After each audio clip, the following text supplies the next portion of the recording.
Gledalke in gledalci, lepo pozdravljeni na soočenju županskih kandidatov v drugem krogu županskih volitev v Mariboru. V moji družbi tako lepo pozdravljam kandidata, ki sta se v drugi krog uvrstila. Gospod Saša Arsenovič, dobrodošli. Dober večer. In pa gospod Franc Kangler, lepo pozdravljeni tudi vi. Dobro večer.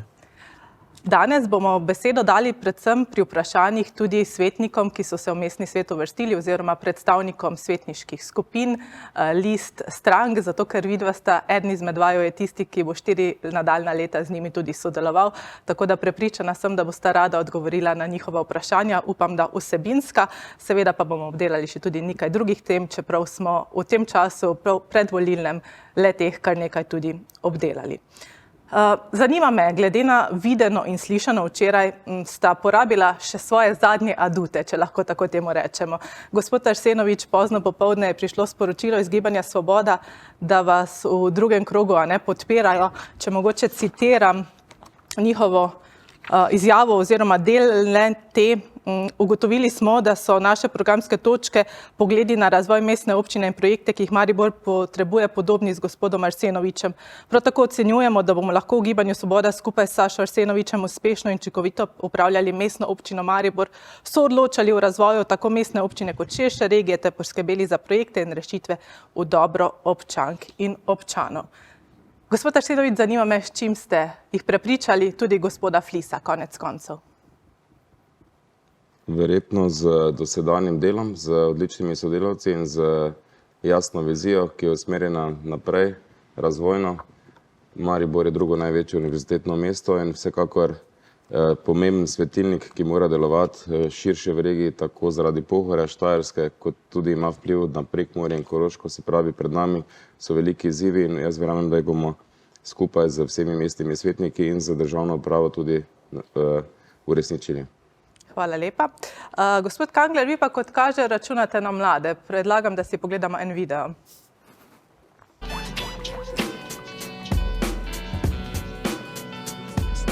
Folk je pametni iz kauča, kaj vse bi mogli. Ko prijajo volitve, itak ne grete volit. Dajmo dvigniti riti, mislim, da dovolj je spanca. Mladi na volišča spet kandidira Franca, kar pomeni, da bo spet zaživelo mesto. Niso prazne zgodbe, Franca misli resno, tak da samo gasa na volišču, bodi hiter. Če hočeš vsaki prvi petek javne prireditve, za mlajše, starejše, da lahko tekam grete. Pravi, da ozrihto mesto, ne pa samo center. Studence Novo Vas, Tezno, Maribor, Pobrežje, Tabor, Razvanje, Radvanje, Borovo in Brezje. In ne biti zadovoljni, da kolo se lahko renta. Maribor ni Maribor brez festivala Lenta. Mislim, da obeta samo moramo stopiti skup. Franca zglanca vse probleme, novi mariborski up.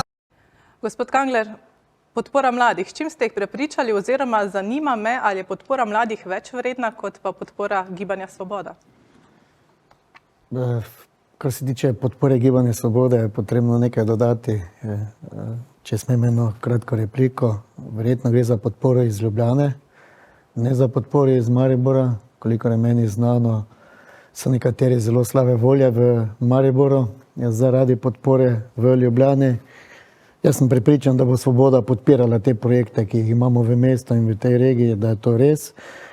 Glede na to pa, da ste imeli enega izmed svetnikov 1-2 dni pred tem v oddaji, je pa bil zelo kritičen do aktualnega župana, pa nisem lik prepričan, da bo mariborska Svoboda oziroma izvoljeni svetniki v Mariboru tako vehementno podpirali aktualnega župana, verjetno zaradi osebnih ali drugih razlogov, ampak pustimo čas v čas. Kar se tiče mladih, jaz sem bil presenečen nad tem videom, tem reperjem, osebno ga ne poznam, niti ga mi nismo naročili, ampak očitno je to plod mladih, predvsem pa plod moje obljube, ki sem obljubil mladim, da je potrebno tudi za njih v mestu poskrbeti in vsaki prvi petek v mesecu brezplačni koncert za mlade na Trgu Leona Štukla. TikTok je svojo tudi opravil, jaz, če bom župan, mislim resno, to gre za 12 koncertov na letnem nivoju in jaz mislim, da mesto Maribor zmore za njih postoriti to, da jih vključimo v družbeno življenje mesta. Hvala lepa. Torej, prvi sklop vprašanj odgovorjen, sedaj bi pa lepo pozdravila v moji družbi gospo Lidijo Divjak-Mirnik in pa Dejana Stanka iz LPR-ja in pa iz Gibanja Svoboda. Pridružita se mi tu, čas bo za vajini vprašanji. Izvolite, vsak za svoj pult. Dober večer. Dober večer. Pa dajmo najprej ženski besedo, če dovolite, gospod Stanko. Seveda. Izvolite, gospa Lidija. Dober večer, spoštovana gospa kandidata. Jaz imam eno vprašanje isto za oba. In sicer glasi se pa takole. V LPR smo predlagali, da vsaki mestni četrti in krajevni skupnosti z rebalansom namenimo 15 milijonov evrov. Vsaki mestni četrti milijon in ostalim krajevnim skupnostim po 500 tisoč evrov. Zanima me, ali podpirate ta predlog in ali boste to z rebalansom tudi uredili. Vemo, da lahko naredimo to v končni fazi že na prvi ali pa na drugi seji mestnega sveta, ki vsekakor v mesecu decembru še bo. In če da, za kateri projekt konkretno bi namenili 1 milijon v vsaki MČ oziroma 500 tisoč v vsaki krajevni skupnosti. Torej, kateri projekt v posamezni mestni četrti ali krajevni skupnosti se vam zdi tako pomemben, da bi ga bilo potrebno urediti takoj. Hvala lepa. Vsak ima minuto za odgovor. Gospod Arsenovič, pa začnimo z vami. Hvala za vprašanje. Na ta način seveda ne moreš spraviti proračuna skozi. Imamo veliko potreb na področju zdravstva, kulture, znanja, ki jih, kot znamo uresničevati preko mestnega proračuna. Smo tudi prvič v zgodovini mesta dobro zastavili participativni proračun, kjer občani sami predlagajo, sami glasujejo in smo v tistem segmentu dvignili sredstva iz pol milijona na milijon. In moja obljuba je bila, da bomo v prihodnjih letih ta sredstva še zviševali, ampak seveda skladno z zmožnostmi moramo dokončati sedanje gradnje in moramo obljube, ki smo jih dali, novi vrtci, nove šole, nove ceste, tudi uresničiti. Hvala lepa in gospod Kangler za vas. Ja, hvala. Jaz bi bil vesel, če bi lahko to kot župan storil. Vendar gospa Lidija Divjak-Mirnik dobro ve, da je proračun za naslednje leto že porabljen. Glede na nekatere odprte projekte, ki so odprti in podpisane pogodbe z državo in drugimi inštitucijami, je to nemogoče storiti takoj, 15 milijonov premestiti na mestne četrte in krajevne skupnosti. Vsekakor pa je v mojem programu to, da bi si želel, da bi projektno dokumentacijo v nekaterih centrih, tam ko so nujno potrebni po vzoru Kamnice, pričeli izvajati, predvsem mislim na Studence in Pobrežje in Tezno. Jaz mislim, da je to mogoče, da dobijo tudi neka središča v nekem okolju, kjer se kar veliko ljudi giblja ali pa ima potrebe. Hvala lepa. Ste zadovoljni, gospa Lidija Divjak-Mirnik, z odgovoroma? No, seveda nisem zadovoljna, ne? Zato ker kljub temu sem pričakovala, da boste rekli, da to lahko storimo z rebalansom, ker vemo, da lahko to storimo z rebalansom. Lahko storimo to z rebalansom tudi za leto 2023. Res pa je, da morajo biti finance v dokaj dobri kondiciji. Jaz v tem trenutku nimam informacije, ali smo likvidni na občini ali nismo, to verjetno aktualni župan ve. Bi pa želela, da bi posvojila to idejo in bi si želela, da se mestne četrti malce bolj pravične razvijajo. Hvala lepa. Hvala tudi vam. In pa gospod Stanko, vaši dve vprašanji, izvolite. Ja, dober večer obema kandidatoma. Tudi z moje strani bi kar obema kandidatoma isto vprašanje, isti izziv postavil. Zavedamo se vsi skupaj, da vedno več mladih odhaja z mesta, vedno več Mariborčanov išče zaposlitev v tujini. Pa me konkretno zanima pri obeh kandidatih, glede na to, da gospod Kangler, vi nagovarjate mlade z temi video vsebinami na družabnih omrežjih. Vemo, da zabava je en del življenja, ni pa vse. Me pa konkretno zanima pri obeh kandidatih 3 stvari, ki bi še poleg teh zabav konkretno mladim ponudili, da bi ostajali v mesto, ali so to zaposlitvene možnosti, se pravi stanovanjska politika, se pravi 3 konkretne stvari, ki jih bosta kot potencialno župana storila, da bodo mladi in pa seveda ostali Mariborčani ostali v mesto in se radi vračali domov. Hvala lepa. Dajmo tokrat besedo gospodu Kanglerju najprej. Bom čisto na kratko odgovoril, se strinjam z vami, zabava ni vse, je pa tudi del življenja vsakdnevnega in tudi mladi so občani Maribora in potrebujejo družbeno življenje. Prav gotovo bi dvignili lahko denarna sredstva za mlade družine v tistem delu, kjer bi jih lahko razbremenili glede nadomestila stavnega zemljišča za vse tiste, ki bodo začeli na novo graditi in predstavljajo mlado družino. Druga taka je tudi, da recimo ponudimo več ob rojstvu prvega, drugega ali tretjega otroka. Tretje je tudi to, kar se tiče vrtcev in šol, glede drugega, tretjega otroka. Predvsem pa je potrebno za mlade poskrbeti na ta način, kot imamo različne agencije oziroma mlada podjetja, industrijske cone, prve zaposlitve. Mestna občina Maribor ima tudi možnost in to ima v proračunu, da subvencionira za prvo zaposlitev. Na ta način lahko zagotovimo, da mladi... Hvala, minuta je mimo. Pa tri vsebine ste tudi že povedali, kot je gospod Stanko zahteval. Gospod Arsenovič. Ja, jaz mislim, da se mladi v deprivilegiranem okolju ne more razvijati, zato sem zdaj vesel, da smo mesto prenovili v takšni meri, da so mladi prav gotovo sedaj na mesto svoje bistveno bolj ponosni, kot so bili prej. To pomeni tudi, da bodo verjetno lažje tukaj ostali, ker vidijo tudi naše mesto gre po pravi poti. Seveda pa so ključne stvari. Že sedaj smo sofinancirali z različnimi razpisi opremo podjetnikom ali prve zaposlitve v višini približno 1 milijona v enem mandatu. Na forumu z gospodarstvom smo ugotovili, da bi mogoče lahko ta sredstva bolje, bolj pametno v povezavi z gospodarstvom investirali, torej da bi to bilo bolj dolgotrajno in bolj vzdržno. Ključ pri mladih, ko se odločajo, ali bodo ostali v mestu ali ne, pa ni samo zaposlitev.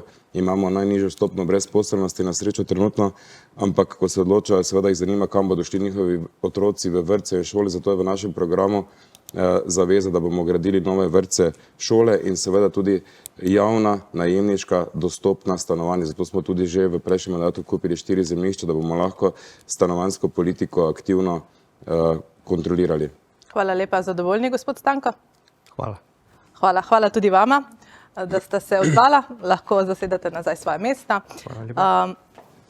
Govorili smo tudi o denarju, predvsem pri financiranju mestnih četrti krajevnih skupnosti. Pa me zanima, gospod Arsenovič, gospoda Kanglerja ste v zadnjih dneh kar postavili malce pred dejstvo z njegovim premnoženjem. Pa me zanima, glede na to, da ste odprli to temo, če bi bilo dobro tudi, da se oba dva, tudi vi izjasnite, torej koliko ste vredni, kaj imate. Danes je bil format oddaje predviden, da bodo tukaj svetniška vprašanja, na tista bom odgovarjal, nimamo drugega soočenja in ne bom odgovarjal na druga vprašanja, ker ni bil tak dogovor. Format soočenja je zastavljen, da tudi vprašanja med svetniki postavljam jaz, ampak hvala. Mogoče ste s tem odgovorom povedali še več. Gospod Kangler, pa vaše, torej premoženja, koliko ste vredni potem? Težko govorimo o denarju, lahko povem, kar imamo premoženja, kmetijska zemljišča v sosednji občini, solastnik enega apartmaja in solastnik enega stanovanja, avtomobil, po gospodu Arsenoviču, pa imam jahto, imam pa ribiški čoln.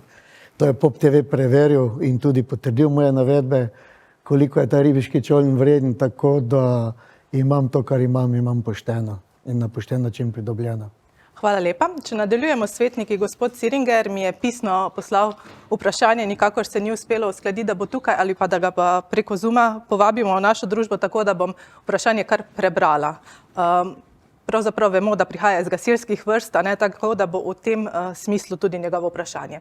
Moje vprašanje se seveda nanaša na to področje in sicer kako vidite svojo vlogo odgovornost župana v tem sistemu, za katera področja smatrata, da je potrebno dodatno ukrepiti in ali so v svojem programu morebiti načrtovali tudi kakšne večje projekte na tem področju, gre pa predvsem za druge nesreče, naravne nesreče, enote, pripadnike. Gospod Kangler. No, poklicni gasilci dobro vejo, kdo je bil tisti župan, ki je veliko poskrbel za njih, kar se tiče statusa poklicnega gasilca in kar se tiče gasilske opreme. Meni je žal, da mi takrat ni uspelo, da bi gasilca, po 2 gasilca, ko smo imeli dogovorjeno, poslali v Ameriko na izobraževanje. Gasilce je potrebno izobraževati, predvsem pa je potrebno skrbeti, da oprema, ki je na trgu, mi vemo, da tehnologija gre naprej, vsak dan je nova oprema, novi izzivi. In potrebno je poskrbeti za gasilce, ker gasilci skrbijo za požarno varnost in po zakonu o lokalni samoupravi je župan tisti prvi, ki odgovarja za požarno varnost v občini. Hvala. Tega se osebno prav dobro zavedam. In tudi poveljnik. Hvala lepa, gospod Arsenovič. Varnost na našem področju je ena največjih konkurenčnih prednosti, ki imamo mogoče s kakšnimi drugimi deli sveta, ko nagovarjamo mlade, da bi tukaj ostali ali pa da bi še kdo vsem prišel, tako da resnična hvala celotni strukturi, ne samo gasilcem, ampak civilni zaščiti, ki odlično opravljajo svoje delo, kar smo videli tudi v času COVID-a, kako pomembne so te službe. Bilo je kar nekaj reorganizacij, vedno smo zagotavljali sredstva za opremo, ker samo dobro opremljeni lahko svoje delo varno tudi zase opravljajo. In zelo me veseli, ravno danes gre dopis ponovno ven, da je država v prejšnji sestavi vlade kupila prepotrebna zemljišča pri izobraževalnem centru Pekre, zato da bi tam lahko nastal nov regijski center za zaščito in reševanje, nov poligon, nova točka, ki ima seveda tudi zgodovinsko zelo pomembno moč, pekrski dogodki. Srečal sem gospoda ministra Šarca na otvoritvi dogodka v Muzeju narodne osvoboditve in ga spodbudil k temu, da pri spremenjanju OPN-ja, kjer imamo zagato z Ministrstvom za kmetijstvo, rešijo medresorno tako, da bo ta gradnja čim prej stekla za dobrobit celotne službe zaščite in reševanja. Hvala lepa. Tjaša Gojkovič se nam bo pa oglasila preko Zooma, torej iz liste kolesarjev in pešcev. Uvodoma obema kandidatoma čestitam za drugi krog županskih volitev. Vprašanje pa je sledeče. Mestna občina Maribor z vsemi podstrukturami predstavlja razvejano organizacijo, ki en sam človek ne more obvladovati. Način in kakovost vodenja naše občine ne vpliva samo na njeno notranjo organizacijo, ampak predvsem na kakovost življenja in zadovoljstva občanov. To je odvisno tako od osebnega odnosa županove ekipe do občanov in njihovih potreb, kot tudi od uspešnosti komunalnih investicij ter cene in kakovosti javnih storitev, ki jih občani plačujemo. Zato vas sprašujem po imenih in priimkih najmanj dveh najožjih sodelavk oziroma sodelavcev, ki jim boste kot bodoči župan zaupali podžupansko funkcijo in za katera delovna področja bodo prevzeli odgovornost. Gospod Arsenovič. Če se bo dalo, bosta ostala najverjetneje neprofesionalna gospod dr. Samo Peter Medved za komunalo in šport in gospod Reichenberg za arhitekturo in urbanizem. Je pa to stvar seveda koalicijskih usklajevanj. Naj pa povem, da je pravzaprav še veliko bolj kot sama županska ekipa, ki se vsaka 4 leta ali pa tudi ne zamenja, pomembno delovanje občinske uprave, vodjo uradov in tam so največji izzivi in tam ponavadi se stvari zaradi njihovega dobrega dela zgodijo hitro ali pa včasih prepočasi. Hvala lepa in gospod Kangler. O imenih je težko danes govoriti. Imel bi 3 podžupane. To Maribor si zasluži, da se delo razdeli. O enem imenu lahko povem, iz moje liste bi bil podžupan Milan Mikl, ki je že bil in je tudi dolgoletni občinski svetnik. Drugih 2 bi pa prav gotovo imenoval iz koalicije, da zagotoviš večino po področjih, s katerimi se pač koalicijskimi kolegi uskladil. Mislim pa, da je prav, da se v mestnem svetu in Mariboru dela po vsebini, po potrebah občanov in mene na prvem mestu predvsem v tem danem trenutku skrbijo potrebe občanov, kako in na kakšen način jih zagotoviti. Posledično tega pa je tudi to, kjer so tisti podžupani oziroma mestni svetniki, ki imajo kompetence, da lahko opravijo tako dobro delo, da bodo občani zadovoljni. Če se navežemo tudi na to vprašanje, gospod Kangler, kdo so tisti partnerji, na katere vi računate? Zdaj SDS vam je v zadnjih dneh obljubil podporo, ampak vendar za koalicijo, kolikor boste izvoljeni, to ne bo dovolj. Kje ste v pogovorih morda z Gibanjem Svoboda, ki je dobila ogromno sedežev v mestnem svetu, s kom vse se pogovarjate? Glejte, do tega trenutka nikogar nisem prosil za mojo podporo, da mene osebno podprejo, niti nisem se vozil v Ljubljano, da bi koga drugega prepričal za podporo. Ampak koalicijo bo treba sestaviti. Na tem mestu so prvo občani tisti, ki me potrebujejo v tem danem trenutku. Kar se pa tiče koalicije, pa sem že na vseh soočenjih tudi povedal, da bi se odločil za 2 pogovore, da bi stekli za 2 parlamentarni stranki, na eni strani Svobodo. Poznam nekaj svetnikov in nekaj ljudi v Svobodi, tudi gospoda Flisa. Nimamo nekih konfliktov vsebinskih ali političnih. Na drugi strani je parlamentarna stranka SDS, pa še verjetno kakšna lista, ki je v mestnem svetu in bi zagotavljali večino v mestnem svetu, da bi mestni svet funkcioniral normalno. Lahko tudi v SDS računajo na kakšno podžupansko mesto, čisto na kratko danes. Seveda lahko, zakaj pa ne? Hvala lepa. Gospod Arsenovič, kaj pa pri vas pomeni ta podpora, ne strank za podžupanska mesta? Omenili ste, koga bi si želeli. Lahko pričakujemo zaradi pogajanj še kakšna druga imena? Enako kot prvič odgovarjam vam samo na vprašanja svetnikov, tako kot ste me tudi povabili v studio. Hvala lepa. Vabim naslednja dva svetnika v mojo družbo, in sicer Igor Jurišič in Tatjana Frangeš. Izvolite.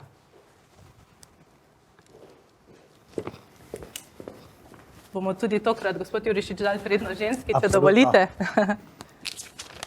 Evo. Izvolite, gospa Frangeš. Dober večer, hvala za povabilo, čestitke obema kandidatoma za uvrstitev v drugi krog. Svoje vprašanje postavljam obema kandidatoma, zanima me pa, kako se bosta lotila reševanja problema dostopnosti do osnovnega zdravstva. Vemo, da v Sloveniji je cirka 130 tisoč ljudi brez osebnega zdravnika. Seveda to pomeni, da so ti ljudje tudi v Mariboru, jaz številke nimam, morda jo veste vidva, potem prosim. Vemo, da na specialistični pregled čakaš tudi v Mariboru nerazumno dolgo, na fizioterapijo v Mariboru čakaš skoraj leto dni. In zato me zanima, ali imata kakšen načrt, kako pomagati pri ohranjanju javne zdravstvene oskrbe, ali sta pripravljena priskočiti na pomoč z nekimi projekti zdravstvenemu domu dr. Adolfa Drolca, da bi ta obdržal zdravnike, zaposloval nove, namesto da ti odhajajo v zasebništvo. Ali bosta ustavila podeljevanje novih koncesij v zdravstvo? Vemo vsi, da vse koncesije, saj ni jih bilo tako veliko, eno na leto podam, ampak to spet ni tako malo, v glavnem prihajajo strani zdravnikov. Torej ne nujno zaradi potreb v mestu, zato se mi ne zdi primerno, da jih podeljujemo, ker zdravstveni dom Maribor ima kapacitete, torej to delati.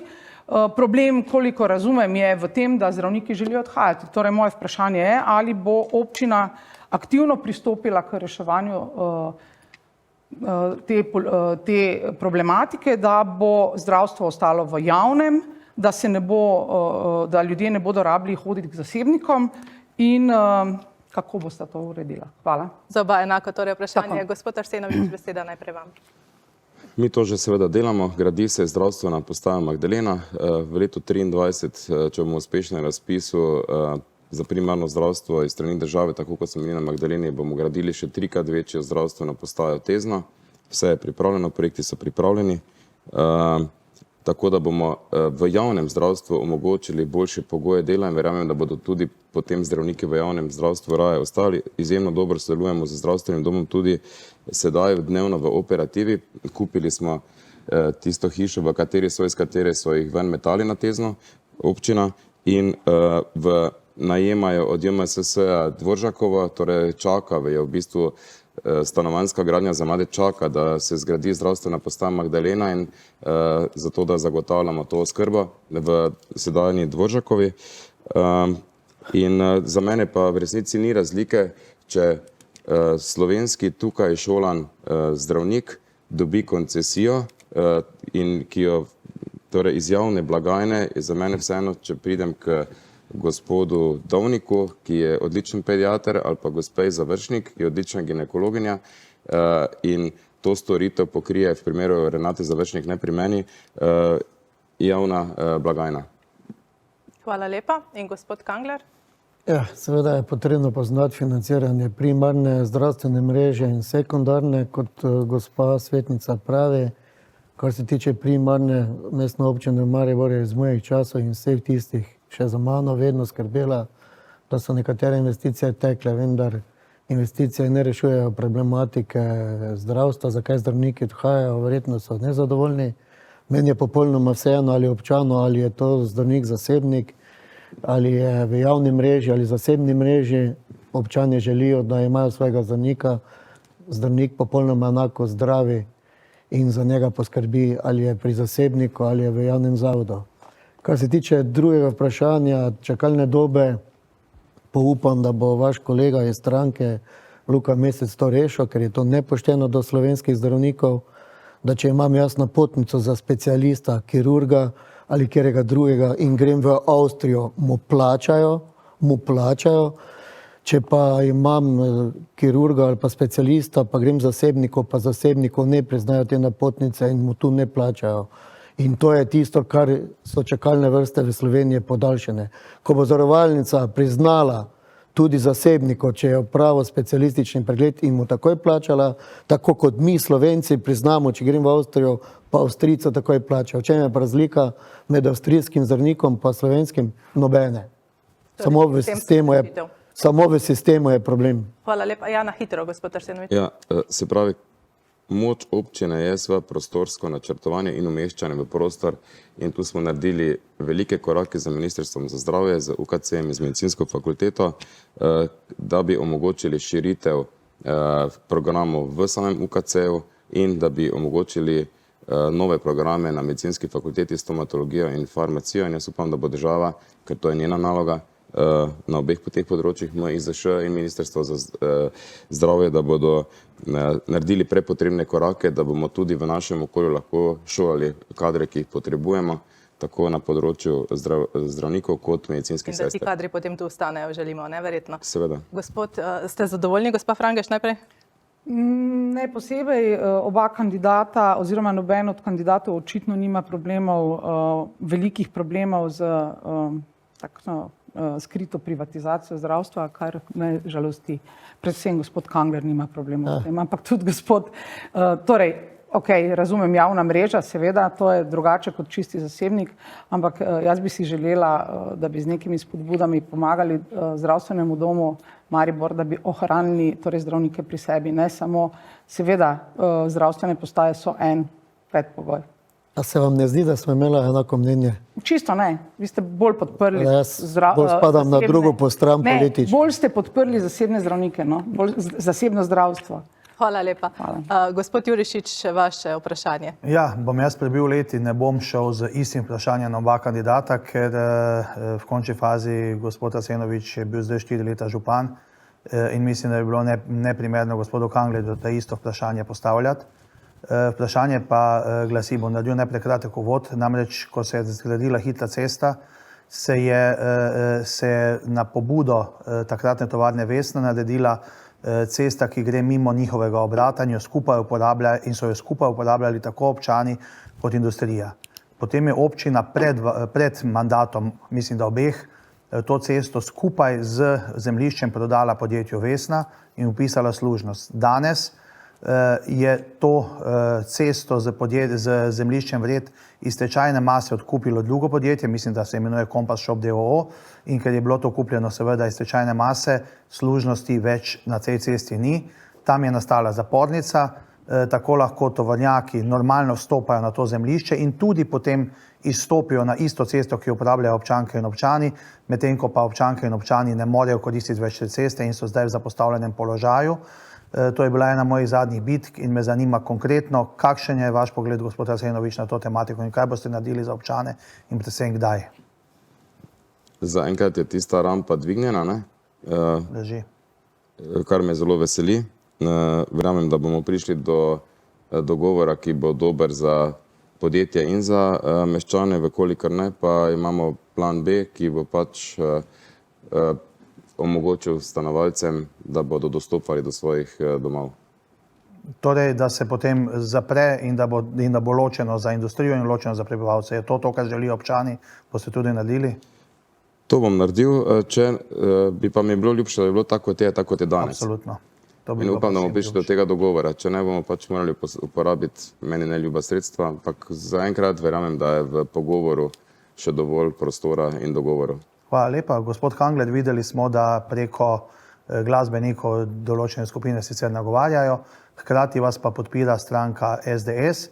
Pa čist tak na kratko mogoče bolj, ali mislite, da je javna podpora SDS bolj v korist vam ali bolj v korist proti kandidatu v Mariboru?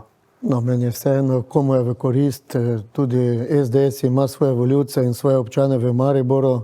Oni so dobili 4 svetnike, tudi njihovo voljo je potrebno spoštovati. Niso doben bov v mesto In jaz spoštujem vsakega politika in tudi vsakega tistega občana, ki je kogarkoli drugega v mestu glasoval. Nikogar nisem prosil, oni so me podprli, sem vesel te podpore in ne vidim nobenih težav. Če pa to služi gospodu Arsenoviču, pa to stvar občanov, ki bodo pač se odločili v nedeljo 4. decembra. Hvala lepa za obema odgovoroma, sem zadovoljen. Hvala tudi vama. Lahko zasedete nazaj svoja mesta. Gospod Kangler, v mestnem času me zanima še, če je to vaš zadnji poskus za naskok na župansko mesto v Mariboru. Po mojem je, glede na to, koliko sem star, bi rekel, če bo gospod Arsenovič zdržal 4 leta kot župan, če bo zvoljen. Hvala lepa. In gospod Arsenovič, morda če mi naštejete nekaj vrednot, ki so vam najpomembnejše. Kot prvič, drugič, odgovarjam samo danes na vprašanja svetnikov, kot je bil prvo postavljen. A smem? Izvolite. To je moja stvar.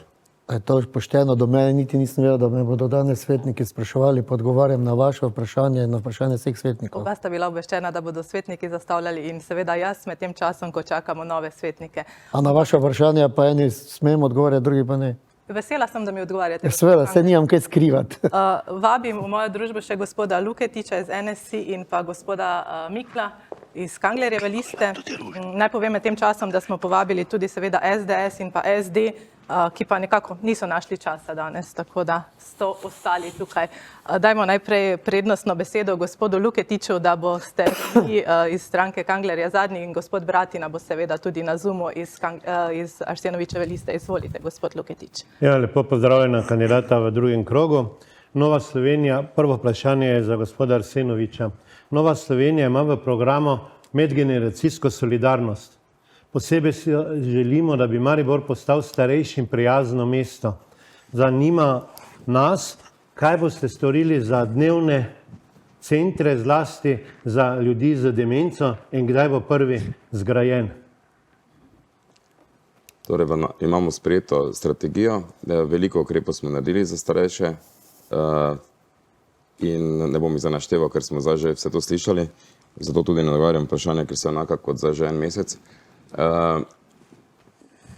Cilj naš je, da bomo, in to sem dal tudi včeraj nalogo, da se celo mesto pogleda enako, kot ga gledamo na vrtcih, šolah, da bomo enako umeščali tudi dnevne centre aktivnosti.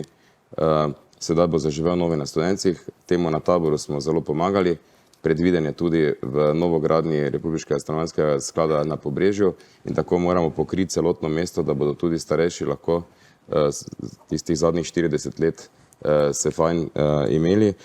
Kar se pa tiče drugih stvari, bolj konkretnih, govorimo dolgotrajni, torej o skrbi na domu.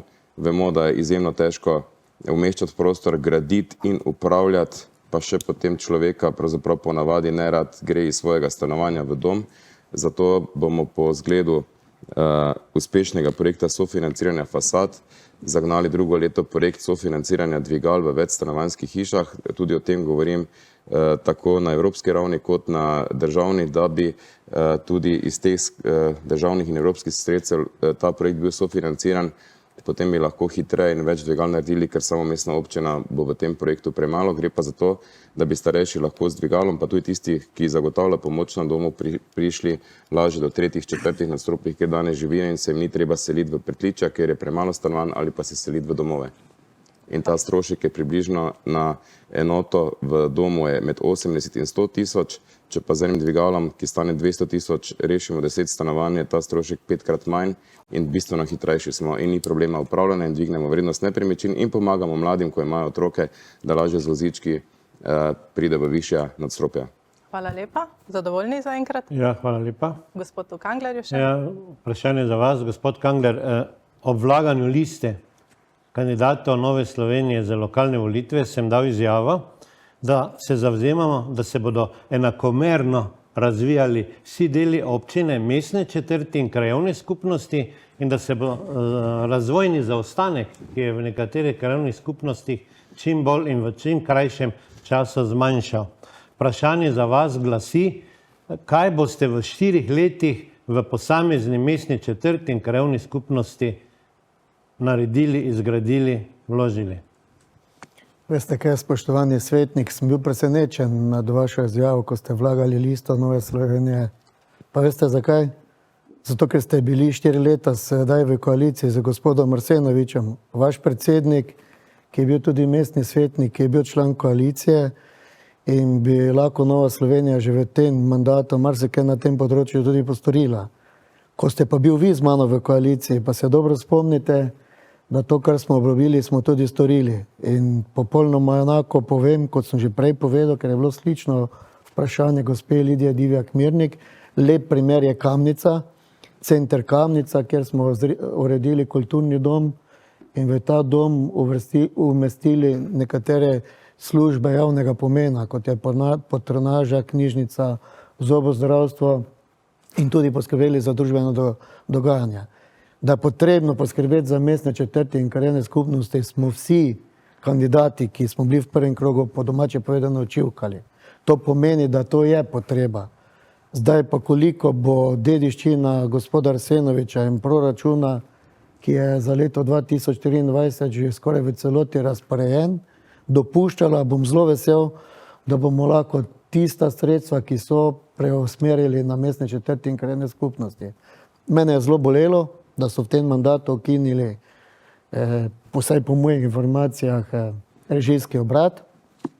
Režijski obrat je bil tisti, ki je služil tajnikom krajevnih skupnosti in predsednikom, ki je dvignil telefon predsednik krajevne skupnosti, recimo Brestenica Gaj. Potrebno je to rediti ali v Malečniku ali v Kamnico in so dečki tako redili. Danes je prvo potrebno birokratizacijo, naročilnico, ni igrati ne vem koga. To je bila služba, ki je bila servis občine, pa je več verjetno ne bomo imeli. Hvala lepa. Mislim, da ste dovolj obširno pojasnili. Gospod Luketič, zadovoljni? Ja, moram reči, Nova Slovenija za korist Maribora sodeluje z vsemi v zadevah, ki so koristne za Maribor. In gospod Kangler je to potrdil, vse smo z obema kandidatoma že sodelovali. Se pa strinjam z gospodom Kanglerom, ker sem opravljal podžupansko funkcijo, da je režijski obrat res lahko v izrednih razmerah zelo hitro pomagal na terenu odpravljati kakšne manjše zadeve. Nova Slovenija pa bo seveda v korist Maribora podpirala in sodelovala z vsemi, ki želijo Mariboru dobro. Hvala lepa za odgovore. Hvala. Dajmo še besedo gospodu Miklovu. Gospod Arsenovič, boste lahko potem v odgovoru povedali še, kar ste želeli. Izvolite. Hvala lepa. Tokrat bom imel vprašanje samo za aktualnega župana gospoda Arsenoviča, mojega kandidata, gospoda Kanglerja. Nimam kaj vprašati, zato ker sem zelo dobro seznanjen z vsem programom in lahko samo rečem, da bo to tudi udejanjeno.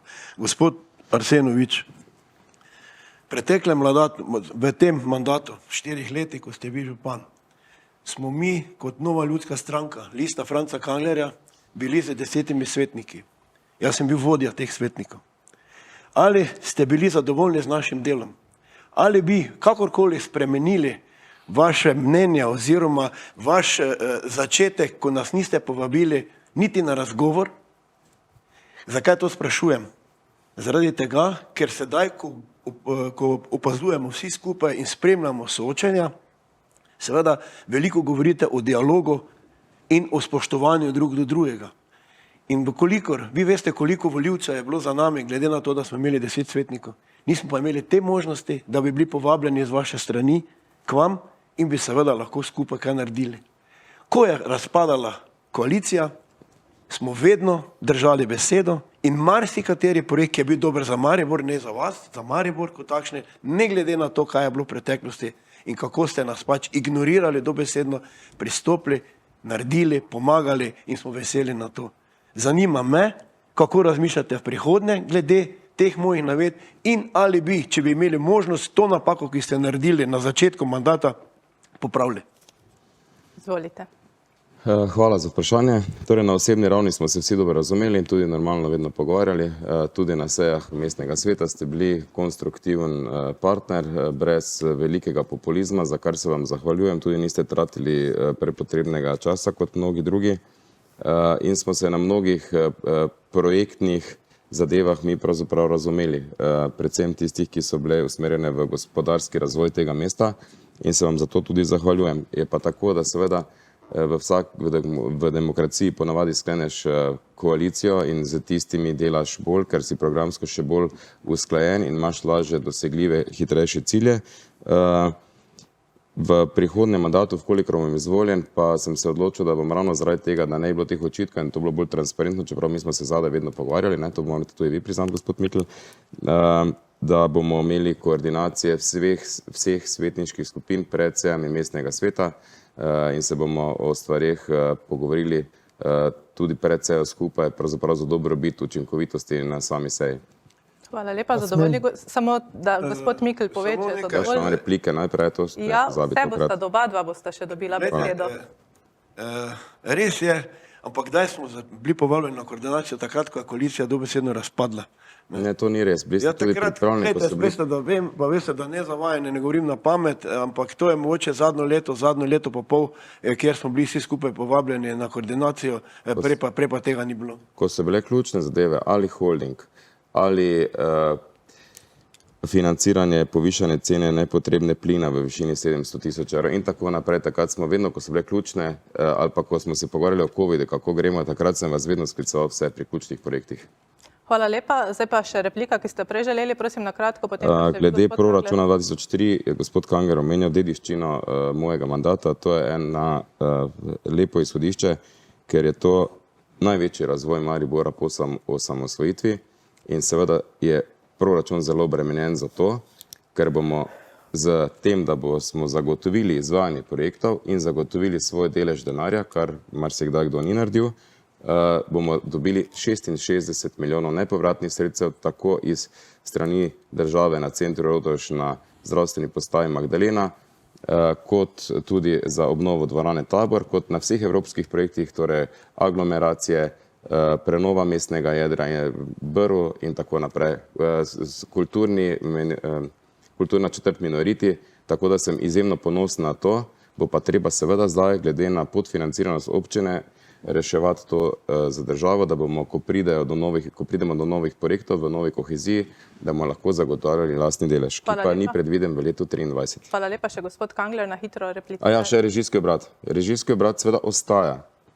Imeli pa smo v mestu problem, ki ste ga verjetno občani tudi dostikrat zaznali, ko so vas motile neurejene zelene površine, niste vedeli, koga naj kličete, ker tudi tega noben v mestu ni vedel, ker je bilo to razporejeno med režijski obrat, Snago in Nigrad. In smo ta zeleni del sedaj združili na Nigradu. Se pravi, od zdaj naprej bomo vedeli, kdo je odgovoren za zelene površine in tisti del zaposlenih iz režijskega obrata gre pod enakim pogoji, pravzaprav čez eno leto bomo imeli celo višjo plačo, kot jo imajo sedaj na občini in bodo zagotavljali specializirano to delo, ki so ga delali tudi v okviru režijskega obrata. Del režijskega obrata, tisti najbolj fleksibilen, pa ostaja še vedno. Hvala lepa. Gospod Kangler, še vi na hitro, prosim, repliko. Ja, res, vse moramo na hitro, on pa lahko pol ure govori. Ne izgubljate zdaj dragocenih minut, izvolite. A ima smisel še? Seveda ima. Gospod Arsenovič ne pove, da je občino zadolžil na višino 77 milijonov evrov, v njegovem mandatu preko 30 milijonov in potem se nekdo lahko hvali z nekaterimi projekti, pri čemer pa ne pove, da je občina v finančnih težavah, da ni likvidnih sredstev. Po drugi strani pa, ko govorimo o koaliciji in o dialogu, zakaj je koalicija razpadla? Ker ni bilo dialoga. A se ni samo edni izstopil iz koalicijske pogodbe. Več jih je izstopilo, več predstavnikov občinskega sveta je izstopilo iz koalicije. Če je bil to samo Jurišič, ajde, je edni izstopil. Jih je pa izstopilo več, se pravi, da ni bilo dialoga. Celo socialni demokrati so ga pozivali, ne odstopi. Danes ga podpirajo za župana. To je dialog v mestu. Prvo te pozivamo odstopi kot župan, mariborski socialni demokrati so ga pozivali, ko je imel oni incident, danes ga javno podpirajo. Dvoličnost nekaterih politikov v mestu, ni druga. Hvala lepa. Gremo zdaj na vprašanje gospoda Bratine, najprej za gospoda Arsenoviča. Prisluhnimo. Torej, pozdravljeni. Za župana gospoda Arsenoviča postavljam naslednje vprašanje in sicer, kako želite povezati gospodarske subjekte z lokalnim okoljem? Izvolite. Ustanovili bomo klub gospodarstvenikov, sedaj res Tu imam neko opravičilo za nazaj, ker smo ravno želeli počrpati evropska sredstva in se najbolj posvečali temu, da je bilo premalo dialoga z gospodarstvom. Bilo ga je seveda tudi z univerzo, tudi z UKC-em, tudi z Nadškofijo, ampak sedaj bomo imeli redna srečanja na 3 mesece, ker mislim, da je tu noter v gospodarstvu še veliko znanja in potencijala, da lahko skupaj naredimo več. Glede na prejšnje očitke na financiranje, občina je do mojega prihoda plačevala na 44 milijonov kreditov 2,2 milijona obresti na leto. V mojem mandatu sem za upravljanjem dolga za 77 milijonov plačujemo enkrat manj obresti, zato ker smo kredite refinancirali iz Euribor plus 1 do 2 na fiksno obrestno mero plus 0,14, kar pomeni, da bomo vsako leto glede na inflacijo plačevali bistveno manj in sem zato na to zelo ponosen, da nam je to uspelo. Druga stvar pa je, da ne glede na koalicijo ali ne koalicijo, vsi vemo, da se na projektih pametni svetniki, in teh je bilo vedno dovolj, torej 45, najdemo. Zato smo 96% vseh sklepov tudi sprejeli. 96% vseh sklepov, ki so bili na 37 rednih in 20 izrednih, ali koliko jih je bilo, procentov sklepov smo skupaj sprejeli, za kar se res zahvaljujem vsem svetnikom v sedanjem mandatu. Naj bodo replike res kratke in vprašanje gospoda Bratine še za gospoda Kanglerja. Za gospoda Kanglerja pa imam naslednje vprašanje in sicer, katere 3 projekte realizirane v zadnjih 4 letih bi pohvalili? Več projektov v mestu, se to ni za sporavati. Meni je všeč promenada, ki je klicala že v mojem času po spremembah, po obnovi, vendar so bile tam zahteve takšne ali drugačne spomeniškega varstva, kjer se je usklajevalo. Glavni trg je, kar se meni tiče, zelo lep. Drugo vprašanje je, koliko je učinkovit in če je bilo vse tako, kot je potrebno, kar se tiče pridobivanja evropskih sredstev in investicije. Rotuš je še iz mojih časov in sem vesel, da bo knjižnica in center Rotuš dobil svojo priložnost, nove prostore. To so projekti, ki so že bili zasnovani v tistem mojem obdobju in tukaj bodimo iskreni. Maribor to potrebuje, ampak Maribor ni samo center, Maribor je celotno mesto, mestne četrti in krajevne skupnosti. Najlepša hvala. Najlepša hvala za vse odgovore vajine danes. Čas nas je prehitev, drugače bi lahko še govorili o čem. Hvala gledalke in gledalci za ogled. Vama želimo obilo sreče v nedeljo. Hvala tudi svetnikom, da ste postavljali vsebinska vprašanja. Gledalci, vam pa želim le še lep pozdrav.